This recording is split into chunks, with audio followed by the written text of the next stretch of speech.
Tolong jangan lupa subscribe-nya. Love you. Jadi tanpa buang masa lagi, episod kali ni Mariam nak bawa kat korang cerita seram. Jadi kisah seram ni bermula dengan satu budak perempuan yang bernama Zurin. Zurin ni dia 7 tahun and dia tinggal dekat flat dengan mak bapak dia. Nama mak dia Mala and nama bapak dia pula ialah Daud. So Zurin ni setiap hari dia akan nampak parents dia bergaduh depan dia. So bila parents dia bergaduh, dia akan duduk dekat tangga flat tu sorang-sorang. Okay. Selepas tu mak bapak dia ni, diorang bergaduh bukan gaduh biasa tau. Gaduh yang memang tak pernah nak minta maaf, yang memang selalu cari salah orang lain. Kau salah tak? Kau salah tak? Kau salah. Macam tu. Diorang punya gaduh tu sampaikan jiran pun boleh dengar. So Zurin budak kecil ni pun tahu malu dekat jiran. Bapak dia tak tahu malu pun. Okay. So lepas tu ada satu hari ni parents dia bergaduh teruk. Malah aku dah lama syak lah yang Zurin tu bukan anak aku. Kau ni memang perempuan murahan kan? Kalau kau tak mampu jaga aku dengan anak kita, tak payah susah-susah cari salah aku. Kau pergi keluar je dengan kawan-kawan kau tu. Daud, hidup dengan kau boleh mati ke buluh lah. Jadi lepas Mala cakap macam tu dekat suami dia, anak dia yang Zurin ni pun pergi dekat bapak dia. Lepas tu cakap dengan bapak dia, "Bapak janganlah marah mak, kesian mak." Lepas tu dia try halang tau daripada bapak dia pukul mak dia yang Mala ni. And then bapak dia cakap, budak, kalau kau tak suka dengar, baik kau keluar. Pergi naik atas sana. Mana tahu kau boleh mampus dengan aman dekat atas tu, senang hidup aku. Aku ni penat tau cari duit untuk kau, bagi kau makan, bagi kau sekolah. Hidup menyusahkan aku je dengan mak kau ni. Lepas tu bapak dia yang Daud ni pergi tarik tangan Zurin. Lepas tu tolak Zurin kuat-kuat dekat luar rumah. Semua jiran waktu tu nampak tau. Tapi jiran dia tak mampu nak tolong. Sebab dulu ada satu jiran ni, nama dia Kak Senah. Waktu tu mak bapak Zurin tengah bergaduh macam biasa. Lepas tu Zurin ni dia tertidur dekat tangga. Dia kan selalu duduk tangga kan bila mak bapak dia bergaduh. And then dia tertidur. Lepas tu Kak Senah cakaplah dengan Zurin, "Masuklah rumah Kak Senah, rehatlah sekejap." Lepas tu Zurin pun buat macam tu. Tapi bapak Zurin yang Daud ni, apa yang dia buat dekat orang yang dah buat baik dekat anak dia, dia pergi hentak pintu Kak Senah. Dia pergi tendang pintu Kak Senah ni sampai nak roboh. Lepas tu waktu tu Kak Senah memang nak call polis tau, sebab Daud ni macam agresif lah. Tapi Zurin anak dia tak bagi, sebab dia cakap dia tak nak bapak dia masuk penjara. Jadi selepas kejadian tu, Zurin pun bawa diri. Dia pergilah naik tangga. Selalunya Zurin akan duduk dekat tangga tingkat 2 ataupun tingkat 3 bila parents dia bergaduh. Tapi hari ni Zurin naik ke tingkat 5. Selama setahun Zurin tinggal dekat flat tu dengan mak bapak dia, Zurin tak pernah naik ke tingkat 5. Sebab jiran selalu cakap yang tingkat 5 ni tak ada orang. So yang tu first time Zurin berani nak pergi ke tingkat 5. Sampai-sampai dekat tingkat 5, dia naik je tangga yang paling tinggi, dia terus duduk. Dia tak jalan-jalan dekat tingkat 5 tu sebab tingkat 5 tu gelap, tak ada lampu langsung. So bila dia duduk, dia rasa sejuk, dia menggigil sebab dah malam dan dia lapar. Disebabkan dia lapar, Zurin mula menangis sebab dia penat. Zurin cakap, "Mak, Zurin lapar, Mak." Lepas tu Zurin menangis. Tengah dia menangis tu, bila dia nak lap air mata dia, tiba-tiba dia bau makanan yang sedap. Tapi dia pelik, mana bau ni datang? Tingkat 5 ni kan tak ada orang. Lepas tu dia pun mula bau tau. Lepas tu dia dengar suara orang panggil nama dia. "Zurin, sini." Lagi dia pelik. So dia pun tengok kanan kiri dan dia terfikir, tempat bau makanan sedap ni dengan orang yang panggil dia daripada tempat yang sama ke? Lepas tu dia dengar lagi orang panggil, "Zurin, sini nak, nenek dah masak dah ni." Dan dia pun pusing, dia toleh ke belakang, dia pusing. Bila dia pusing, dia nampak ada satu rumah, satu pintu dah terbuka dah. Lepas tu ada satu nenek keluar, jalan perlahan kat Zurin sambil bongkok.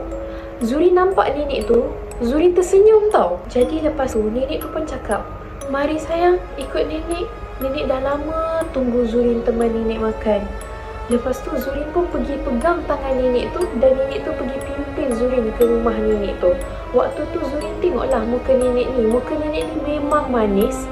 Lepas tu rambut dia putih, banyak ubat. Tapi nenek ni kemas, bersih. Nampak cantik je lah, tak nampak macam seram macam tu, tak ada. Okey, bila diorang masuk je rumah, nenek tu pelawa Zurin untuk duduk dekat meja makan. Dekat atas meja makan ada nasi dengan ada lauk tom yum. So Zurin pun duduklah. Lepas tu Zurin bau makanan tu, lepas tu dia senyum. Zurin ni dah nak start jadi gelojoh. Lepas tu nenek tu cakap, biar nenek letak kuah ni untuk kamu. Kuah ni panas lagi, sedap lagi. Makan perlahan-perlahan ya sayang. Lepas tu Zurin ni dia senyum, dia angguk. Lepas tu dia angkat tangan, dia nak doa. Bila dia nak doa, nenek tu cakap, tak payahlah doa, ni dah nak sejuk dah ni, cepat-cepat makan. Tak payah doa, sini meh, makan. So Zurin pun tengok nenek ni pelik, tapi nenek ni masih tersenyum manis. So Zurin ni dia macam malas nak lain, dia makan je. Bila dia makan tom yum tu dah lah ada udang, sotong, ayam. So lagilah gelojoh Zurin ni makan tanpa henti, faham tak? Sebab dia dah lama dah tak makan makanan yang sesedap macam tu. Dan lepas tu nenek tu pun cakap lah dekat Zurin, Zurin, lepas makan ni tidur dengan nenek tak payah dah pergi dekat mak bapak kamu. Mak bapak kamu dah tak sayang kamu dah, tidur dengan nenek Lepas tu nenek tu pergi pegang kepala Zurin, usap kepala Zurin. Zurin pun angguk dan nenek tu pun tersenyum. Jadi keesokan harinya, mak Zurin yang Mala ni, dia cari setiap tingkat flat tu, dia lari setiap tingkat dan dia cari anak dia. Okey, bukan flat tu je dia cari, keliling flat pun dia cari, taman permainan dekat flat tu pun dia cari. Tapi dia sedih sebab dia tak jumpa anak dia kat mana sekarang ni. Dan Zurin ni dia tak pernah tak balik rumah. Ni first time dia tak balik rumah. So waktu ni Mala ni dia tak tahu dah nak buat apa. So dia pun terfikir, why not dia pergi rumah Kak Senah. Kak Senah ni dulu kan pernah tumpangkan anak dia. So dia pergi rumah Kak Senah ni, dia ketuk rumah Kak Senah ni pukul 7 pagi tau. Lepas tu Kak Senah ni pun keluarlah tanya, kenapa Mala? Kak Senah, Mala nak tanyalah, Zurin ada tidur rumah Kak Senah tak? Daripada semalam dia tak balik. Merata-rata tempat dah Mala dah cari, taman permainan setiap tingkat semua Mala dah cari dah. Tak ada Mala. Akak memang nak ajak Zurin masuk, tapi takut Daud buat hal macam hari tu, akak tak berani dah nak masuk campur. Malah betul lah apa Kak Senah tu cakap. Kita orang ni bukannya tak kesian dekat Zurin tu, kadang-kadang kesian sangat. Sampai tertidur dekat tangga flat tu. Suami aku, Abang Jamil, selalu letak ubat nyamuk sebab tak nak dia kena nyamuk. Kita orang ni bukannya tak nak ajak dia, tapi takutlah kena serang dengan Daud tu. Suami aku ni dah lah ada darah tinggi.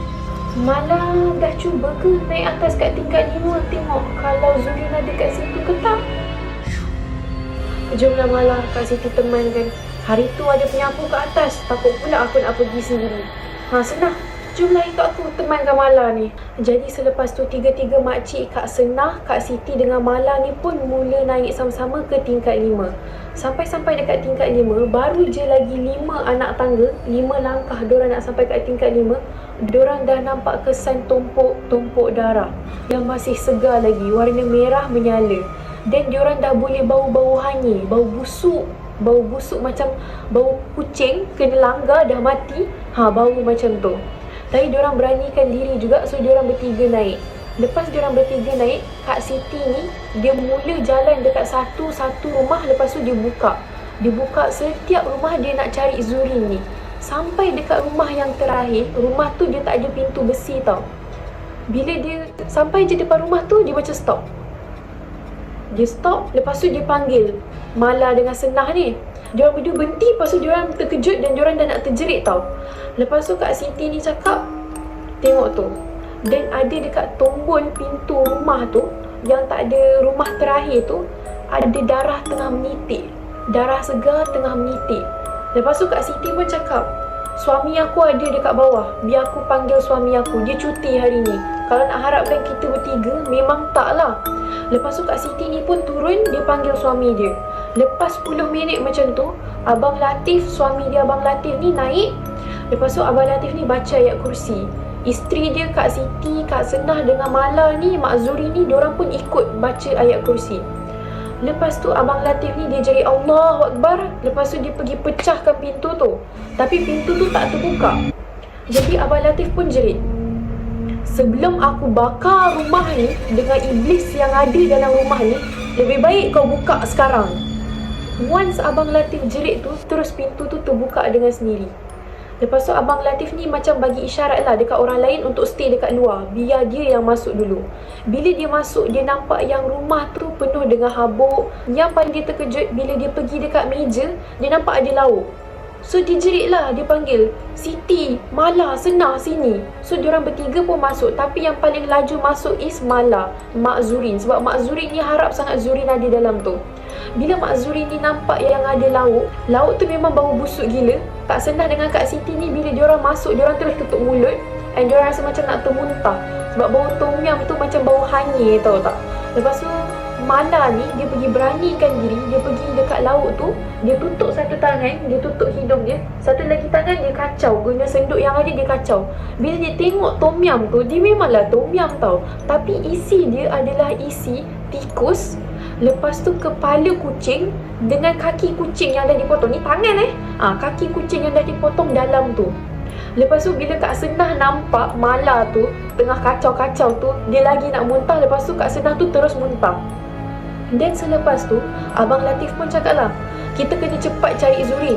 Aku takut Zurin ni dah kena tipu daya iblis je. Makanan ni dah ada orang usik. Abang Latif ni cari dalam bilik dekat rumah tu, manakala Senah dengan Mala ni, Mak Zurin ni, diorang cari dekat dapur. So cari dekat bilik tak ada, cari dekat dapur tak ada. Lepas tu Abang Latif ni pergi balik kat ruang tamu tau. Okey, Kak Senah ni kan dia tengah muntah kat ruang tamu kan. Okey, lepas tu Kak Senah ni dia macam pergi bersandar dekat almari tau. Dia macam menapak ke belakang, jalan ke belakang. Lepas tu dia sandar dekat almari. Bila dia sandar dekat almari, tiba-tiba macam almari tu terbuka lah sendiri.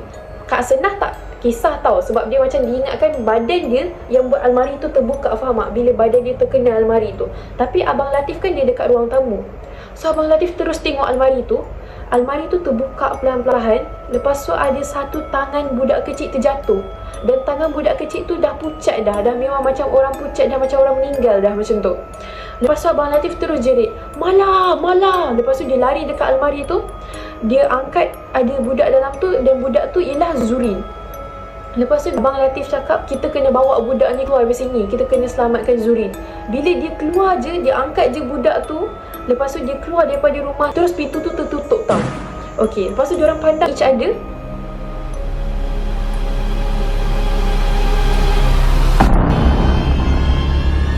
Jadi selepas tu diorang semua pergi ke rumah Kak Siti dengan Abang Latif ni. Sampai-sampai dekat situ, diorang pun letaklah Nurin dan mak dia, Mala ni, bersihkan Nurin. Sebab Nurin ni nampak sangatlah kotor.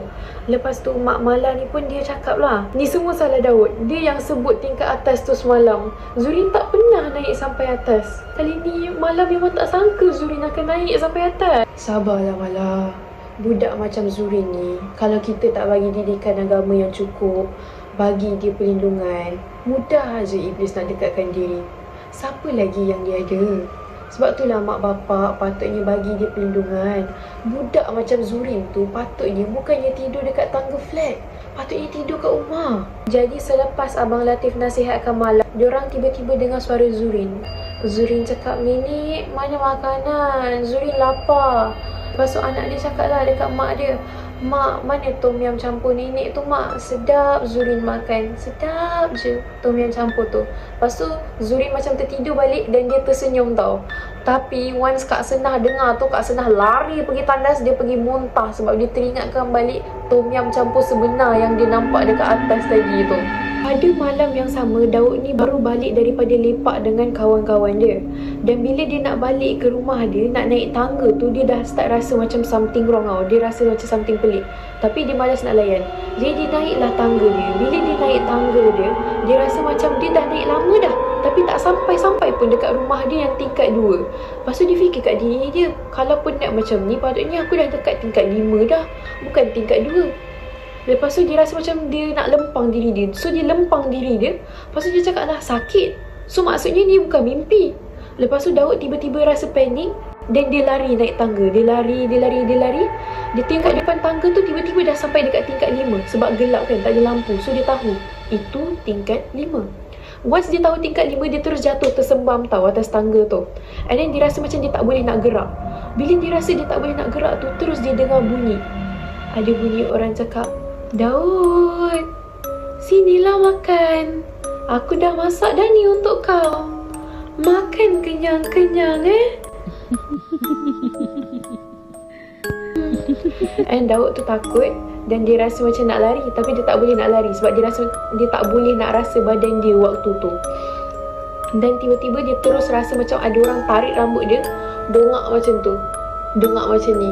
And bila dia tengok atas, dia nampak ada muka nenek yang seram, yang berdarah, yang bodoh dan buruk, tengah pegang sesuatu nak masukkan dalam mulut dia. Dan Daud cuba jerit, tapi Daud tak ada suara waktu tu. Bila Daud tengok betul-betul, benda tu ialah bangkai tikus yang basah. Lepas tu nenek tu try nak bagi Daud makan tu. Nenek tu buka mulut Daud, lepas tu dia sumbat benda tu dalam mulut Daud. Dan nenek tu gelak kuat-kuat bila dia nampak Daud tu tengah meronta. Dan muka nenek tu pun semakin dekat, dekat dan dekat. Astaghfirullahalazim. Tiba-tiba Daud dengar suara tu. Dan suara tu adalah suara daripada Abang Latif. Dan Abang Latif pun baca doa. Dia baca, La ilaha illallah wahdahu la syarikalah, lahul mulk wa lahul hamd wa huwa ala kulli syai'in qadir.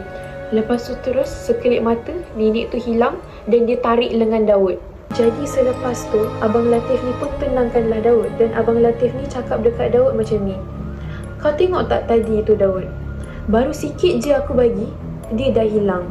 Bukan nak riak lah Daud, tapi kalau hidup kita ni tak diisikan dengan ilmu Allah, kita ni hanya akan jadi permainan iblis sahaja. Kau ada banyak buat salah dengan anak, dengan bini kau. Kau baliklah, kau minta maaf.